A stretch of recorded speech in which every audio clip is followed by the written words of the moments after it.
You're standing in a grocery store parking lot, watching two people say goodbye. They have already waved. They have already said, "Okay, drive safe," 3 different times. The car door is open. The engine is almost on. And then, at the last possible second, they lean in and press their mouths together. Which is normal, apparently. Now imagine explaining that to an alien. You would have to say, yes, this is one of our most famous signs of love. We take the same part of the body we use for eating soup, checking if milk is bad, and accidentally biting our own cheek, and we put it on another person's face. And somehow, in many places, that means romance. So why did humans start kissing? Why the mouth? Why not bump elbows, tap foreheads, or gently exchange signed paperwork? And maybe the strangest part, if kissing feels so natural to a lot of people, why do many cultures have little or no tradition of romantic mouth-to-mouth kissing at all? The answer is not one clean origin story. Kissing is probably a pile of old behaviors wearing a romantic jacket. One possible root is simple care. Long before anyone was writing love poems or pretending to enjoy expensive restaurant lighting, human parents were keeping fragile children alive. In many species, mouths are part of care. Feeding, grooming, cleaning, comforting, checking. A baby understands the face before it understands most of the world. Breath, warmth, lips, smell, skin, and voice all arrive together. Some researchers have suggested that kissing may have connections to food sharing, especially the old practice of chewing food first and passing it to an infant. That sounds deeply unromantic now, because nothing kills the mood faster than the phrase, pre-chewed root vegetable. But evolution does not care whether a behavior looks elegant on a date. It cares whether bodies learn that mouth contact can mean safety, closeness, and being cared for. Another possible root is grooming. Our primate relatives spend a lot of social time inspecting, cleaning, touching, and reassuring each other. Grooming is not just hygiene. It is politics. It says, I am not attacking you. I am close enough to touch you. I trust you enough to let you near my face. Some great apes also use mouth-to-mouth or kissing-like contact in social situations. That does not mean a chimpanzee invented Valentine's Day. It means that the mouth, face, smell, and close contact were already important social tools before humans started acting like candlelight made everything more meaningful. Think about how risky the face is.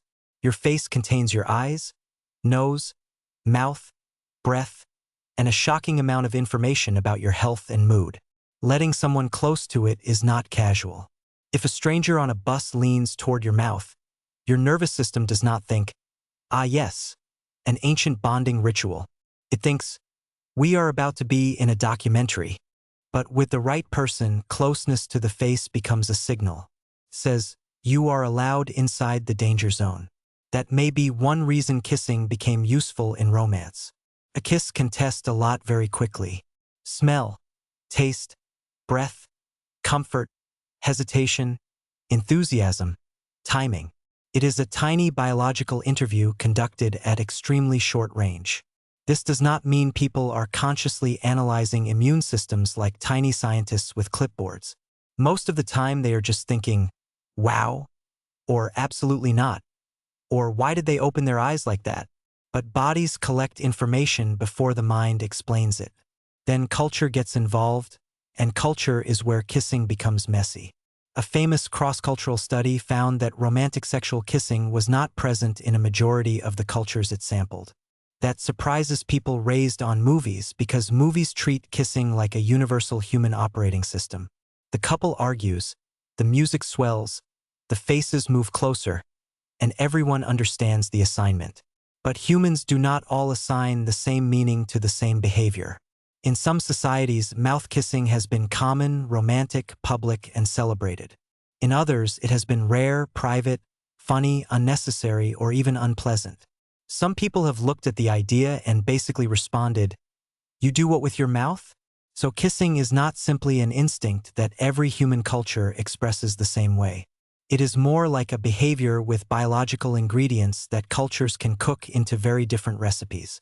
The oldest written evidence we have is not prehistoric lovers dramatically silhouetted against a sunset. It is much less cinematic.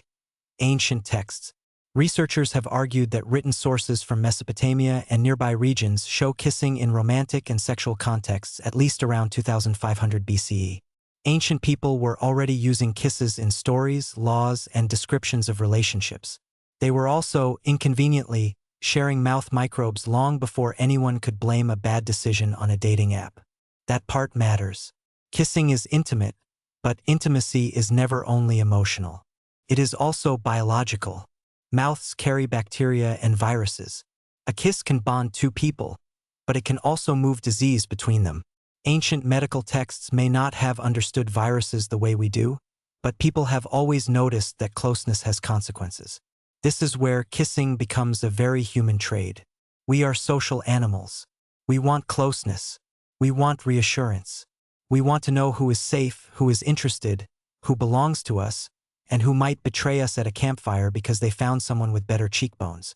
But closeness always has cost. It exposes us to germs, rejection, jealousy, and awkward moments where nobody knows which way to tilt their head. Kissing turns all of that into one small act. Can be care, can be trust, can be romance. It can be greeting, ritual, family affection, status, apology, performance, or goodbye. Can mean everything, nothing, or please stop immediately. That flexibility may be why it survived in so many forms. When human societies became larger and more complex, symbolic behaviors became more important.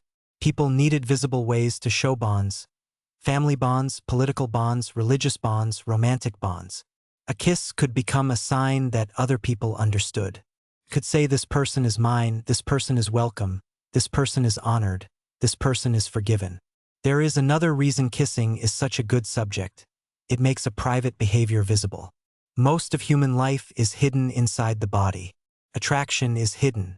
Trust is hidden. Nervousness is hidden until your face gives you away. A kiss takes all of that invisible information and turns it into a public little event. That is why it can feel powerful and ridiculous at the same time. In a small group, everyone already knows who is close to whom. In a larger society, people need signals. They need rituals. They need ways to show attachment without giving a speech every time. A kiss can compress a whole relationship into one gesture. Parent and child, lovers, friends, guests, leaders, saints, traitors in dramatic stories. The same basic mouth and face movement can be loaded with completely different meanings depending on the room, the rules, and the people watching. And that is why the history of kissing is not just the history of romance. It is also the history of boundaries. Who are you allowed to kiss? Where? In front of whom? On the mouth, cheek, forehead, hand, or not at all? Every culture answers those questions differently. Even inside the same culture, the rules change by generation. What looked scandalous to your grandparents might look normal in a movie. What looks romantic in one city might look invasive in another. The human body is old, but the instruction manual keeps getting rewritten. But the romantic kiss, the one that fills movie posters and makes teenagers nervous, seems to depend heavily on culture. It spreads through stories, imitation, courtship rules, privacy norms, and ideas about love. People learn not just how to kiss, but when it is appropriate, who is allowed, whether it should be private, whether it should happen before marriage, after marriage, in public, never, often, or only when the camera is spinning dramatically around them. So the real answer to why humans started kissing is probably this. Because the mouth was already part of care. Because the face was already part of trust. Because smell and closeness gave bodies information. Because grooming and comfort were older than romance. Because cultures are very good at taking a practical signal and turning it into a symbol. And because humans are strange enough to make biology poetic. Kiss is not just a kiss. It is an old animal behavior filtered through thousands of years of family, courtship, religion, disease, embarrassment, movies, songs, and personal memory. That is why it can feel ancient and learned at the same time. Your body may recognize the closeness, the warmth, the breath, the face, but your culture tells you what the moment means. So the next time you see two people leaning toward each other in a parking lot, remember, you are not just watching romance. You are watching care, grooming, risk assessment, microbial roulette, social symbolism, and several million years of primate weirdness trying to look casual. And honestly, for humans, that is about as romantic as it gets.